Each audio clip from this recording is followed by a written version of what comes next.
अमरावती जिल्ह्यातल्या मेळघाटात आश्रमशाळेत 69 विद्यार्थ्यांना विषबाधा झाली होती। आता या विषबाधा प्रकरणाला धक्कादायक वळण लागलंय। टिटंबा आश्रमशाळेचा अधीक्षकच सप्लायर असल्याचं उघड झालंय। सेंट्रल किचनला लागणारे साहित्य घेण्यासाठी अधीक्षकांना अधिकाऱ्याकडे तगादा लावला होता। तशी ऑडिओ क्लिप व्हायरल झाली आहे। सेंट्रल किचनच्या व्यवस्थापकानं ऑडिओ क्लिप पोलिसांना दिली आहे। एबीपी माझा या ऑडिओ क्लिपची पुष्टी करत नाही। टिटंबा येथील आश्रमशाळेच्या अधीक्षकावर गुन्हा दाखल होण्याची शक्यता आहे।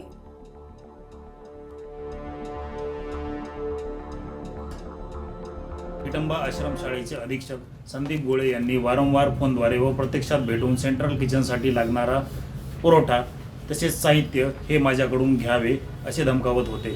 जर हा पुरवठा माझ्याकडनं घेतला नाही तर याचे गंभीर परिणाम तुम्हाला भोगावे लागतील असे सांगत होते। टिटंबा आश्रमशाळेमधील पटसंख्या 250 असून त्यापैकी 25 ते 30 मुलांना पोटदुखीचा व उलट्याचा त्रास सुरू झाला होता। हा त्रास जाणीवपूर्वक करण्यात आला होता।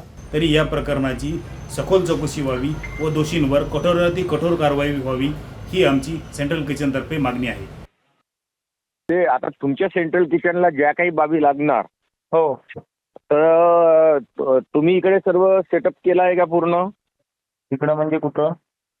तर तुम्हाला भाजीपाल्यापासून जे काही वस्तू लागतं ते ब्रेड पाव लागण्यापासून सर्वच काही नाश्त्याच्या वस्तू म्हणा किंवा किराणा म्हटलं किंवा काही आलं का तुमचं सेटअप?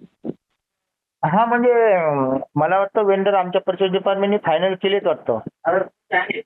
नाही तुम्हाला ज्या काही बाबी लागणार एका सेंट्रल किचनला हो हो जर तुमची इच्छा जर असेल तुमचं बिलिंग होणार ते तुमच्या रेटनं होणार, तुम्हाला शासनाने जे ठरवून दिलं असेल बरोबर होणार। बरोबर पण आम्ही हेच कामं करत राहिलेलो इकडे। म्हणजे सर कोणते कामं? मी भाजीपाला पुरवठा धान्य पुरवठा हे सर्वच करत होतो। ओके ओके म्हणजे सगळं आपण सप्लाय करतात। ओके हा मला माझ्याकडे सर्व सेटिंग आहेत। मी याच्यासाठी कॉल लावला की तुम्ही मला देऊ शकता का, मी तुम्हाला पुरवतो भाजीपाला।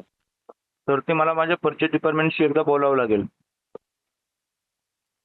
बोलून घ्या ना तुम्ही, मी तुम्हाला आहे ना कमीत कमी याच्यात अवेलेबल करून देऊ शकतो। मला पूर्ण मार्केट रेट आहे। तुम्हालाही तर प्रोग्रेस करायचा असेल ना, हो तुमचं इंटरेस्ट रिस्क काय राहील? मला इकडची नस माहिती आहे। एबीपी माझा, उघडा डोळे बघा नीट।